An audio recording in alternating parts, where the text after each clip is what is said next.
Melanjutkan episode sebelumnya, setelah Gao Sheng bertanya, kemudian Lo Feng menjawab, "Gao Sheng, pesawat naga hitam ini aku harus melakukan berbagai perubahan dan perbaikan agar bisa sepenuhnya beroperasi kembali. Aku tidak akan menjualnya sekarang." Setelah itu, Gao Sheng berkata, "Memang memperbaiki pasti tidak mudah. Saudaraku, memang setingkat denganku. Barang mewah dari logam murni ini, itulah yang aku sebut setingkat denganku.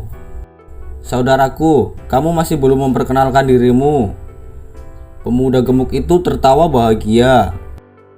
"Namaku Lo Feng." Mengatakan itu, dia tersenyum.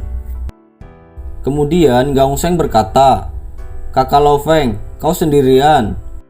Dari sini ke kota naga masih ada jarak beberapa ribu kilometer. Dan di bintang naga tidak ada perlindungan di luar kota, bahkan mungkin ada perampok." Lo Feng tersenyum. Tiba-tiba di sampingnya dua penjaga perak cair muncul. "Sial, penjaga perak cair." Gao Sheng menganggukkan kepalanya. "Dua penjaga perak cair, satu untuk perlindungan, satu lagi untuk menyerang musuh. Setelah mereka memperbesar diri, mereka dapat dengan mudah menyerang dan menjebak musuh." Lo Feng tertawa. Gao Sheng tertawa bahagia dan dia berkata, "Jika saudara Lo Feng tidak keberatan, kita bisa pergi bersama dengan keempat pengawalku. Tidak akan ada yang berani membuat masalah." "Terima tawarannya, pergi bersamanya berarti lebih sedikit masalah," Babata berkata di pikirannya. "Baiklah, aku akan pergi bersamamu." Lo Feng tersenyum. Lo Feng dan Gao Sheng melayang. 4 pengawal mengikuti di belakangnya. Saat terbang, armor keempat pengawal secara bersamaan muncul di tubuh mereka. Armor Mystic Cloth juga muncul di tubuh Lo Feng. "Lo Feng, berapa banyak yang kamu habiskan untuk membeli pesawat naga hitam itu?" Gao Sheng bertanya. "Babata," Lo Feng berteriak dalam benaknya. "Katakan padanya 9 miliar dolar naga hitam. Perbaikan dan perubahannya menelan biaya 2 miliar dolar naga hitam," kata Babata. Kemudian Lo Feng menjawab, "Kapal naga hitam ini menghabiskan 9 miliar dolar naga hitam untuk membeli. Perbaikan dan peningkatan membutuhkan sekitar 2 miliar. Gao Sheng mengangguk. "Saudaraku, model lama seperti ini sangat sulit didapat. Dalam 10 tahun lagi, ayahku berjanji untuk mengambil seluruh planet untukku. Planet ini memiliki 11 miliar orang." Lo Feng tersenyum, tapi hatinya kaget. Seluruh planet akan dirampok untuk mendapatkan uang untuknya. Di perjalanan Lo Feng menuju kota naga bersama Gao Sheng, dia melihat pemandangan yang belum pernah dia lihat sebelumnya. Setelah itu, Gao Sheng tertawa dan dia berkata, "Warna langit bintang naga memang istimewa. Beberapa daerah memiliki langit berwarna ungu atau hijau. Karena keindahannya telah memikat banyak pejuang yang kuat untuk tinggal di sini." Mata Lo Feng berbinar melihat ke kota yang jauh. Ini adalah kota yang dibangun dengan indah, mirip dengan salah satu kota di bumi. "Kakak Lo Feng, tempat itu adalah tempat tinggal yang dianggap mewah. Untuk dapat membeli kastil seperti itu, seseorang harus memiliki kekayaan dan status yang ekstrim." Mata Gao Sheng bersinar. "Sial, aku tidak tahu kapan aku bisa membelinya." Lo Feng terkejut mendengar itu. Setelah terbang selama 10 menit, Lo Feng kembali melihat distrik yang dibangun lebih padat. Kemudian Gao Sheng berkata, "Ini adalah distrik tempat tinggal termurah di bintang naga. Bernilai lebih dari 1 miliar dolar naga hitam." "Lo Feng, apakah kamu memiliki properti di sini?" "Tidak, aku masih terlalu muda," kata Lo Feng. Gao Sheng mengangguk. "Benar, aku juga. Ayahku telah mengontrol dengan ketat uang sakuku. Kalau tidak, aku pasti sudah bisa membeli tempat seperti itu." Lo Feng tersenyum dan mengangguk.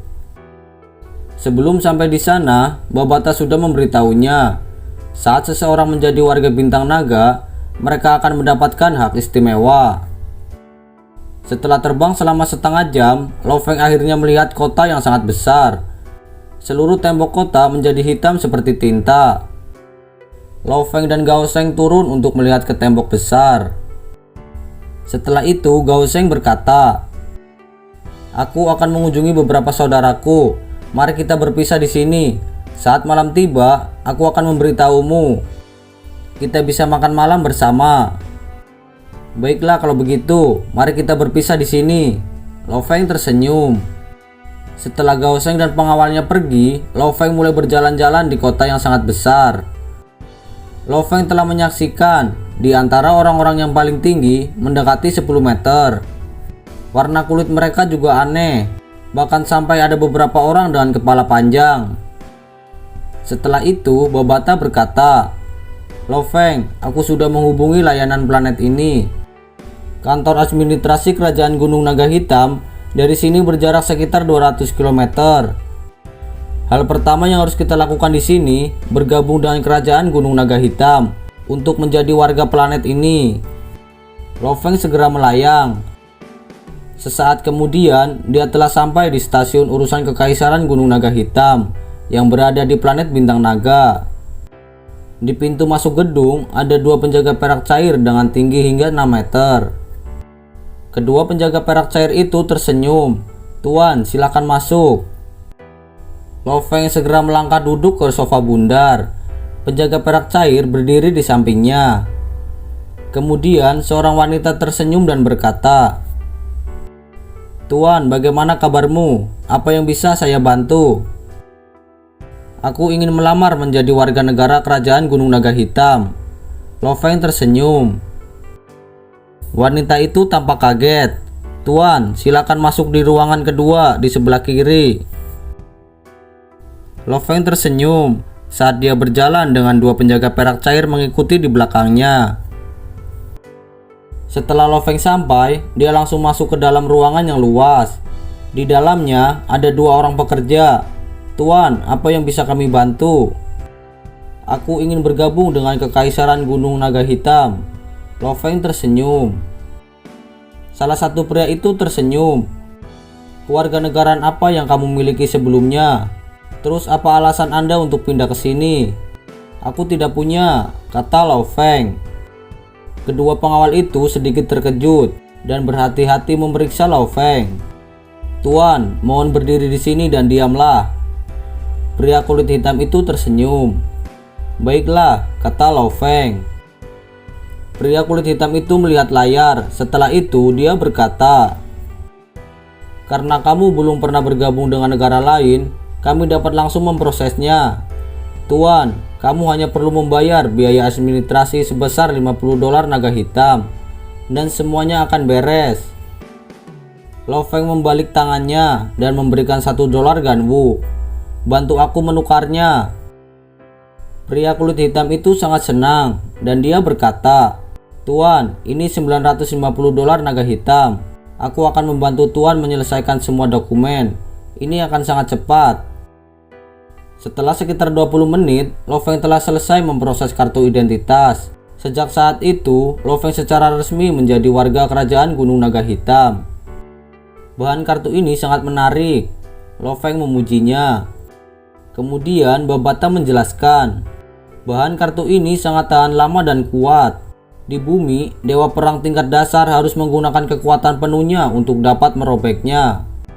Setelah itu, Lo Feng berkata, "Babata, kemana kita pergi untuk membuka akun jaringan alam semesta virtual?" "Jaraknya sekitar 100 km dari sini." Babata mulai menjelaskan rutenya. Lo Feng segera melayang ke langit. "Babata, bagaimana cara kerja jaringan alam semesta virtual?" Babata pun menjawab, "Sebenarnya dapat bekerja dari manapun di alam semesta." Lo Feng sangat terkejut dan penasaran dengan hal itu. Setelah itu, Babata melanjutkan, "Jenis teknologi ini bahkan kerajaan Ganwu belum memahaminya. Hanya perusahaan jaringan alam semesta virtual yang memilikinya." Setelah beberapa lama, Lo Feng telah sampai di perusahaan jaringan alam semesta virtual. Dia disambut oleh seorang wanita cantik dengan ekor berbulu. "Tuan, apakah ada yang bisa kami bantu?" "Aku ingin membuka akun." Lo Feng tersenyum. Kemudian wanita itu berkata, "Untuk jumlah pemakaian, ada 3 kategori yang bisa dipilih, yaitu 100 tahun, 1000 tahun, dan 10.000 tahun. Setiap tahun, harga untuk penggunaan jaringan adalah 10 dolar naga hitam atau 0,8 dolar ganwu. Dan akun yang tidak bisa dilacak memiliki batas 100 tahun. Setiap akun dihargai 2000 dolar naga hitam atau 1,6 dolar ganwu. Lo Feng mengangguk dan dia berkata, "Aku membutuhkan 10 akun yang tidak terlacak dan 10 helm pemancar kesadaran. Lalu buku rekening 100 tahun." Setelah Lo Feng membayar 17 dolar ganwu, semuanya telah beres. Lo Feng dengan santai menempatkan 10 helm ke dalam ruang cincin penyimpanannya. "Tuan, jika Anda butuh sesuatu, tekan saja tombolnya." Pelayan tersenyum saat dia pergi. Lo Feng segera menutup pintu dan memerintahkan kedua penjaga perak cair untuk melindunginya. Setelah itu, Lo Feng berkata, "Babata, masuk dunia virtual sekarang. Aku sudah menunggu lama untuk hari ini." Babata sangat bersemangat. Namun begitu dia memasuki jaringan, kesadarannya akan berada di jaringan itu sendiri. Karenanya dia perlu menemukan tempat yang aman. Dunia virtual mengakses, kesadaran Lo Feng menjadi hitam. Ini adalah kota kuno. Lo Feng tiba-tiba muncul di tengah keramaian orang.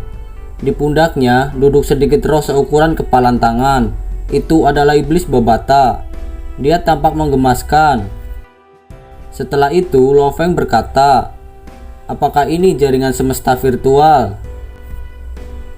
Babata pun menjawab, "Tentu saja, kita saat ini berada di benua Ganwu, di perbatasan sebuah pulau kecil di kerajaan Gunung Naga Hitam. Ketika masuk ke dalam jaringan semesta virtual, akan muncul di pulau Gunung Naga Hitam. Meskipun namanya adalah sebuah pulau, tetapi bidang bintang kerajaan Gunung Naga Hitam memiliki lebih dari 8.000 galaksi dan banyak planet yang diisi oleh manusia robot. Itu sebabnya penampakan pulau ini sebenarnya lebih besar dari planet manapun di alam semesta. Siapapun yang memasuki ruang virtual akan memiliki asisten yang merupakan roh kecil di pundak semua orang." Lo Feng mengangguk. Babata pun melanjutkan, "Kamu juga dapat mengakses rekening bank di sini dan berlatih seni bela diri di sini." Lo Feng sangat terkejut. Dia lalu berkata, "Babata, periksa aku. Kelompok logam apa yang dibutuhkan binatang bertanduk emas dan yang diperlukan untuk berlatih?" Setelah itu, Babata berkata, "Lo Feng, binatang bertanduk emas tingkat bintang menggunakan logam murni kelas 325B. Mereka dapat meningkatkan kecepatan pertumbuhan internal dunia sebanyak 89 kali. Terus berapa banyak uang yang kita butuhkan?" Lo Feng bertanya.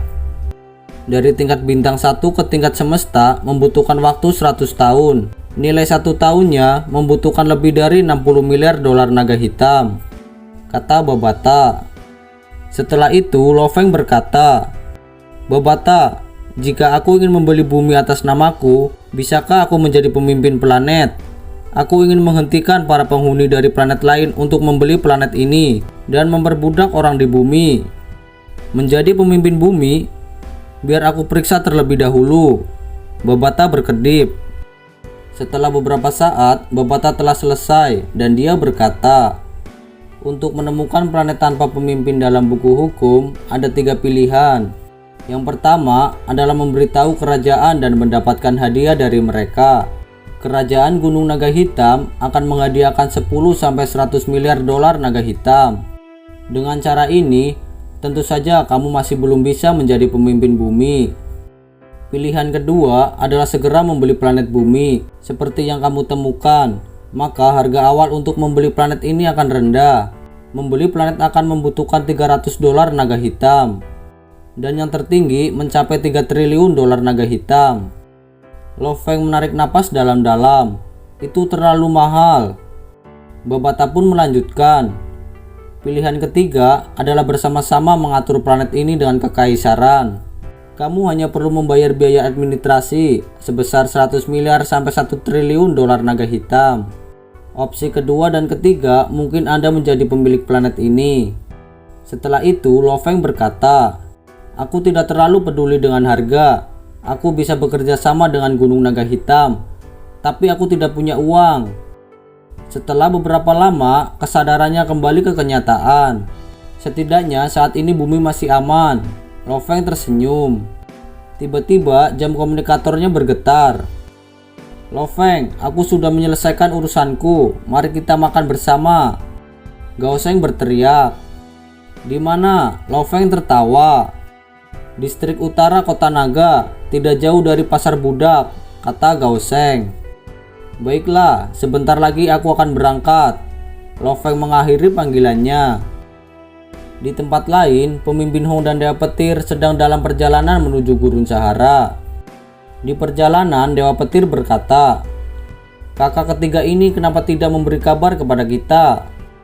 Kemudian pemimpin Hong menjawab, Lo Feng harus pergi selama sebulan. Itu mungkin sesuatu yang sangat penting.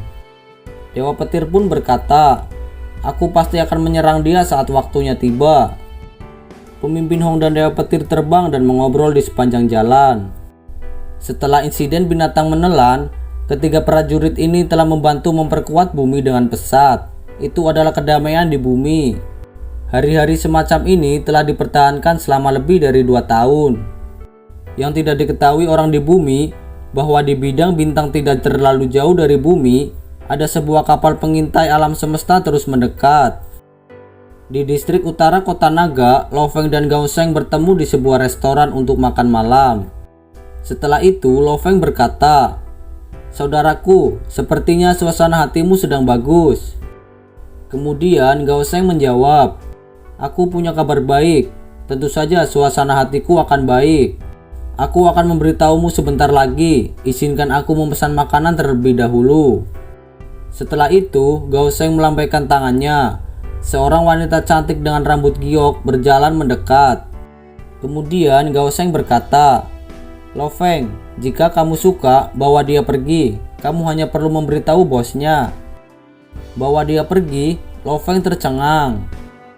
Gao Sheng menjelaskan, untuk seorang wanita cantik yang bahkan di level penjelajah bintang, nasibnya biasanya tragis seperti budak.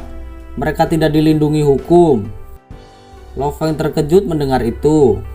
Tidak lama kemudian, hidangan lezat mulai keluar satu persatu. Setelah itu, Gao Sheng berkata, hari ini aku mengunjungi tetuaku. Dia benar-benar setuju untuk mengizinkanku mengikutinya dan belajar selama beberapa tahun. Tetuaku itu adalah orang besar dalam bisnis energi. Lo Feng kaget. Setiap pesawat perang semuanya membutuhkan energi untuk berfungsi. Bahkan makhluk abadi membutuhkan energi, baik itu bumi atau alam semesta. Bisnis energi sangat menjadi bisnis yang sangat menguntungkan dan sulit didapat. Lo Feng, kapan kamu akan pulang? Sepertinya aku akan berada di sini selama beberapa tahun, kata Gao Sheng. Lo Feng pun menjawab, aku akan segera pulang dalam beberapa hari ini. Secepat itu, Gao Sheng tampak kecewa. Berapa nomor semesta virtualmu? Saat kamu kembali, kita bersaudara, bisa menghabiskan waktu bersama untuk bermain game. Lo Feng memberikan nomor semesta virtualnya kepada Gao Sheng dan sebaliknya. Tiba-tiba 3 pemuda berjalan dari tangga. Semua tinggi mereka hampir 2 meter. Ketiganya mengenakan seragam khusus hitam. Lo Feng, lihat. Ketiganya adalah murid bela diri Gan Wu. Yang tengah bahkan adalah warga bintang naga. Dia memiliki tempatnya sendiri di sini. Gao Sheng berkata dengan lembut. Lo Feng melihat ketiga orang itu. Seorang murid itu bernama Wei Lin sedang membicarakan tentang senjata roh miliknya yang berbentuk kapak seperti cakram logam dengan kualitas tinggi level 2. Harganya mencapai 6 miliar dolar naga hitam. Mendengar itu, Lo Feng dan Gao Sheng sama-sama menoleh. Dengan pikirannya, Lo Feng bertanya, Babata, Forbit Shuttle dan pisau pemotong busurku, itu senjata roh level berapa? Kemudian Babata berkata, Lo Feng, senjata roh dipisahkan menjadi 5 level. Senjata roh level 1 mampu memperluas potensi pertempuran maksimum dari seorang pembaca roh level penjelajah bintang.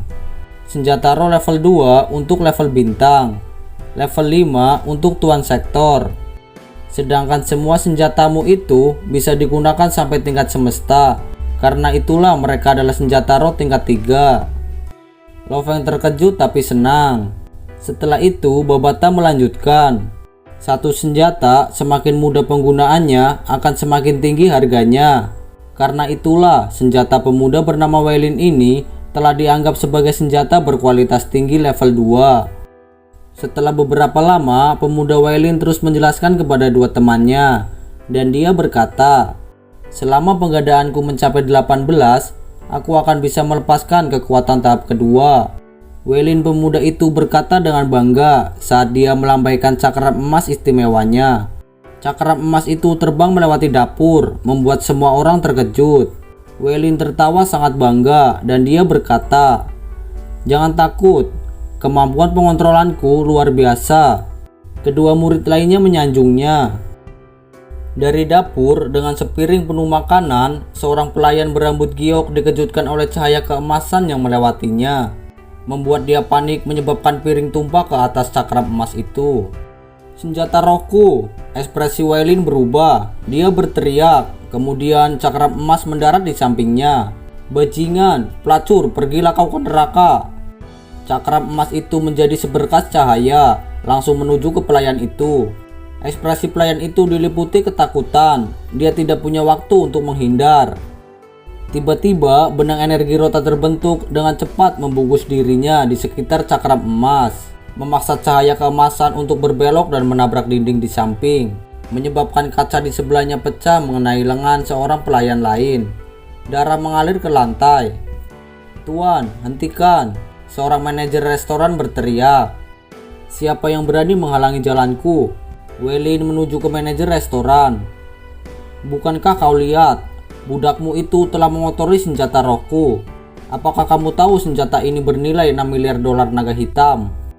Ekspresi manajer level bintang berubah setelah mendengar angka 6 miliar. Maafkan saya tuan. Kemudian Weilin berteriak. Siapa yang baru saja ikut campur? Pembaca roh yang mana? Sekarang kamu terlalu takut untuk mengakuinya. Sampah, keluarlah sekarang. Sebagai penduduk bintang naga, dia memiliki hak istimewa. Bahkan, prajurit level alam semesta tidak akan berani menyinggung atau membunuh penduduk bintang naga. Terlalu takutkah kamu untuk mengakuinya? Weilin memandang semua orang. Sampah, apa yang kamu teriakkan? Suara acuh tak acuh terdengar. Weilin berbalik dengan ganas untuk melihat. Dia dengan cermat memeriksa Lo Feng. Saudaraku, aku pernah bilang kau menyukai wanita itu sebelumnya. Di sampingnya Gao Shen tertawa. Tidak, aku hanya tidak bisa melihat darah tumpah di sini. Lo Feng juga tertawa. Weilin menjadi lebih marah ketika keduanya terlibat dalam percakapan. Gao Shen menatap Weilin. Apakah ada kebutuhan untuk repot dengan wanita malang? Kamu sungguh memalukan. Dan siapa Anda? Weilin berkata padanya. Gao Shen Weidi. Gao Shen berkata dengan santai. Alis Weilin berkerut, menoleh untuk melihat Lo Feng. Kamu masih belum memberitahuku siapa kamu? Aku hanya seorang pembaca roh. Lo Feng melambaikan tangannya. Tiba-tiba dua cahaya emas berputar di sekeliling. Adegan ini menyebabkan manajer berkeringat dingin. Sial, dua senjata roh. Murid Weilin menyusut dan dia berkata di dalam hatinya, jangan bilang itu keluarga Weidi yang legendaris. Dia hanya berbalik dan pergi. Dua murid lainnya juga mengikutinya. Gao Shen tertawa dan dia berkata, aku tidak pernah mengira akan menghadapi masalah seperti itu saat pertama kali ke Bintang Naga. Apakah tindakanku membawa masalah bagi saudara Gao Shen? Lo Feng merasa menyesal. Gao Shen tertawa dan dia berkata, tidak masalah, dia hanya bocah kecil. Di Bintang Naga tidak ada orang yang tidak bisa aku ganggu. Sial, Lo Feng tertawa tanpa sadar. Tingkat bicara ini benar-benar berani. Tapi Lo Feng tidak tahu pewaris keluarga besar akan menerima planet pada upacara kedewasaannya. Jika dia benar-benar menyadarinya, dia akan memahami besarnya keluarga dan latar belakang Gao Shen. Setelah itu Gao Shen berteriak memanggil manajer restoran. Aku akan membawa pelayan itu bersamaku. Baiklah tuan. Manajer itu tersenyum. Lo Feng tersenyum sambil memandang Gao Sheng. Kamu menyukainya sekarang? Wajah kecil Gao Sheng tersenyum. Setelah masalah ini, restoran ini pasti tidak akan mau menjaganya. Dia akan dikirim ke pasar budak. Jika itu terjadi, nasibnya akan sangat tragis. Saya tipe orang yang tidak tahan melihat wanita cantik menderita. Lagi pula, aku butuh beberapa pembantu di sini. Jika kamu menyukainya, kamu bisa membawanya. Lo Feng tersenyum. Aku sering berpergian dan berkelana. Dia akan lebih baik bersamamu. Kemudian Gao Sheng berkata, berpergian dan berkelana, apakah kamu berlatih? Sudahlah, anggap saja aku tidak pernah bertanya. Kita sudah selesai makan. Ayo kita pergi jalan-jalan di pasar budak. Mendapatkan beberapa budak sebagai pembantu atau pengawal tidaklah buruk. Pasar budak, Lo Feng mengangguk. Baiklah.